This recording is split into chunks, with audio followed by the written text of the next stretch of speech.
everyone, Linda here, the scrapbooking photographer.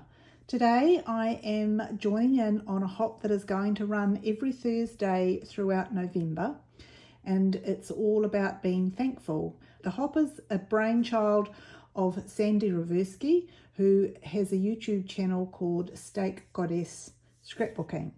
So we don't really celebrate Thanksgiving as such in New Zealand, but when this hop was advertised on Facebook, I had the news on in the background when I read about this being thankful YouTube hop. And honestly, guys, the news is so distressing at the moment. There's people being killed right, left and centre. There's natural disasters. I just can't get over it sometimes. So what I thought is I have so much to be grateful for in my life. So what I want to start with where I live. I am incredibly grateful that I was born in New Zealand, that we live in New Zealand, and that we have moved to the country again about 4.5 years ago. We love our idyllic little spot, our little slice of paradise. I'm going to scrapbook 3 photos that I took on the morning after we moved in.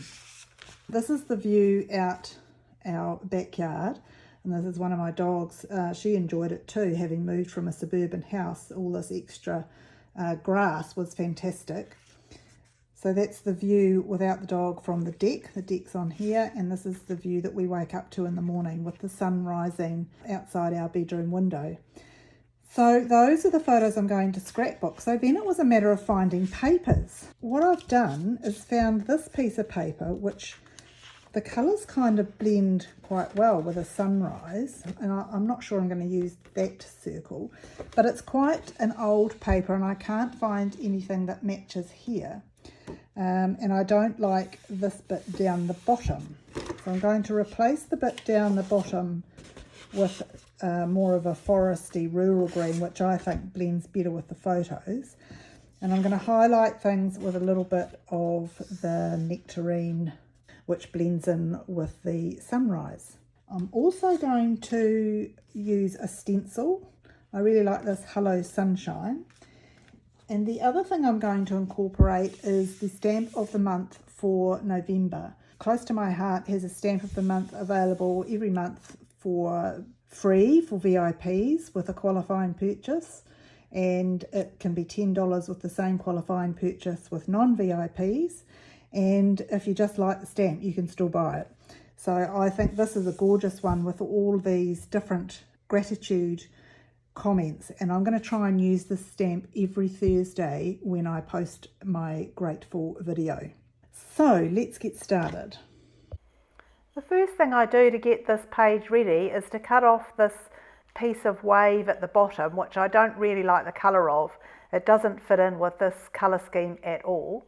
So just using my microtip scissors, I'm following the line of the blue, just making sure I'm on the orange side of it so that all of the blue and perhaps a little bit of the orange goes as well, because nobody will know what the shape was before because it's going to have the green underneath it. And then there's just a couple of little bits to tidy up that looked cut. So once that's finished, I'm then going to go round and cut 1/4 inch off the other 3 sides. So that way, when I put this piece of paper on top of the green backing, it's going to have the green at the bottom and then going all around the top, which just kind of brings it all together and makes it look less like a strip down the bottom. And to further blend that piece of cardstock in with the green underneath, I'm using a piece of sponge just to go around the edge with the pine ink. Now this is the most economical way to do an edge like this, but I'll show you a few others as the video goes on. So it just gets rid of that white core in the paper, and as you can see, when it's put against the green, it just blends really nicely. Then I'm on to mounting the photos. So the photos are all 6x4s, so I'm cutting the nectarine piece into 6 1/4 by 4 1/4, which means I only get 2 pieces out of each half of the cardstock, which is 12 by 12. Then I can mount those on there, and because I cut an extra 1/4 of an inch long and wide, I end up with a small frame of 1/8 of an inch all the way round. So I'm just checking there to make sure I've got the dark side of the nectarine, because the close to my heart cardstock is 2-sided. So I definitely want the dark side showing up for these photos. It's amazing how just a little bit of the nectarine orangey colour around the outside really makes the sunrise sort of pop. And the colours in the background that swirl behind them just sort of blend it all together, so I'm really liking the effect. Now I'm just going to try the stencil up on the top because I don't like that sun, it's a bit too harsh for me. So I'm going to cover it with a piece of paper. And as I mentioned earlier, I can't find the matching paper to cut another piece out of. So I'm being very Scrooge-like here, and I'm going to cut a little piece out from behind where those photos are going to go. So I keep double checking with the stencil to make sure that I've got the right size. So it's a combination of getting a piece that's big enough to do what I want, and also not obviously going over the edge of where the photos are going to be.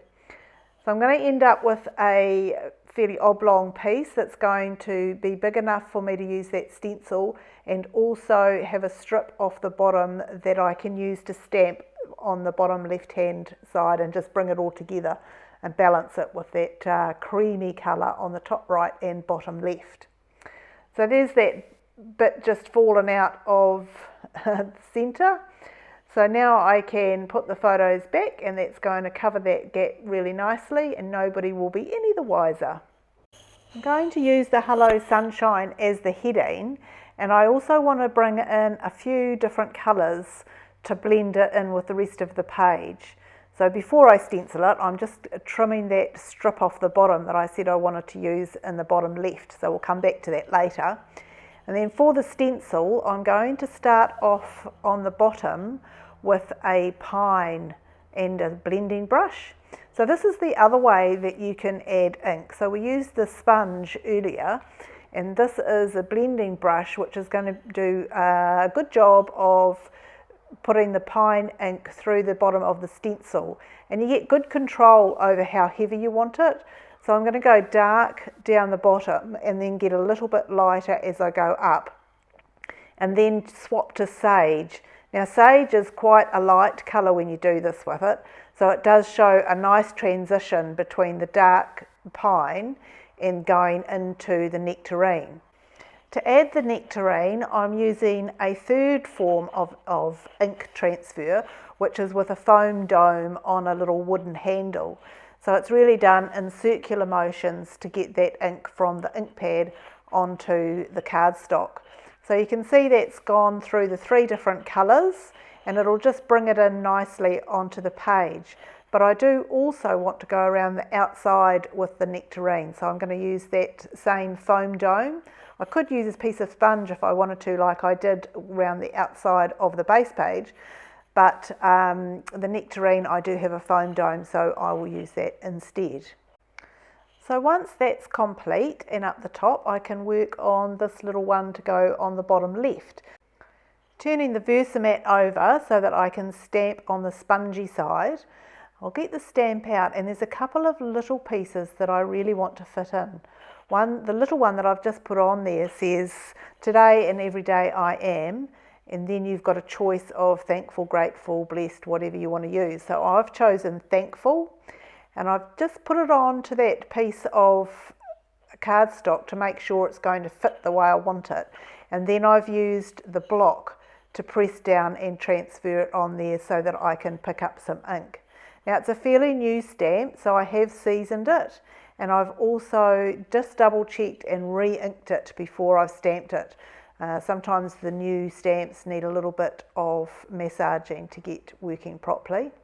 And here's a 4th way of adding a little bit of ink to the edges of things, and that's just by scraping the ink pad around the outside. A little less control that way, but it does work. Right, so now everything is all prepared, I can start adhering everything together. So the first thing obviously is to put this sun piece on with the waves on top of the dark green pine coloured background.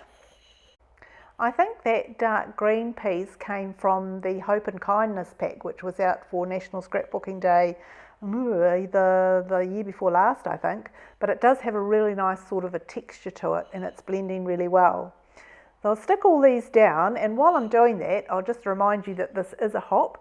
So in the description below the video, I will have a list of everybody else who's taking part in the Thankful Hop, and you can check out everybody else's contributions. I'm sure there'll be some really nice things to see and some great inspiration on the scrapbooking pages and the layouts as well. I'm using some 3D foam tape on the back of both pieces that we made from the bit that we cut out. So that will just add a little bit of dimension to the page, just raising them up a little bit. When you watch the videos, and mine included, we all appreciate a thumbs up and a comment, and if you haven't subscribed to that channel, then your subscriptions are always most welcome. It's free to subscribe to a YouTube channel, and the benefit is that you get notified of any new videos that that person puts up. Loads and loads of inspiration, tips and technique to help you with your own project. So I'm just adding the last touches of the foam tape to get our title popped up there in the right hand side, and I've brought in some embellishments from the cardstock carnival that we had last year, and each piece has this shiny side on one side and plain paler colour on the other side. So I'll use the shiny side here, and I'm just choosing a few different pieces that I think will work. This little camera will look quite good, and the speech bubble with the heart will go next to my journaling. And there's also this arrow that will fit very nicely in the gap that I have left on that sentiment. Now that is completely good luck because I hadn't measured or looked or anything. I end up auditioning those two pieces, the camera and the speech bubble, because I'm not really sure where I want them. And I end up putting the camera down on the left hand side just underneath the arrow. So that gives me three little pieces of orange down there because I've got the little heart in the top right hand corner. And then sticking it down was a little bit tricky. I needed to have a little bit of foam tape on one side and other flat tape to stick it onto the top of the sentiment piece. When everything is adhered down, I can then do my journaling, and I just use the black lip pen to write some details there underneath the title and next to the speech bubble. And basically I am just reiterating how grateful I am that we live here and how nice it was to see the sun rising through our bedroom window, and how much we all enjoy the fresh air and the space. And then my page will be complete, and that's the video 1 for our series of gratitude. I hope you enjoyed watching the video, and I do hope you get to see everybody else's and get some inspiration and perhaps think about what you too have to be grateful for. So thanks for watching everybody, and happy crafting.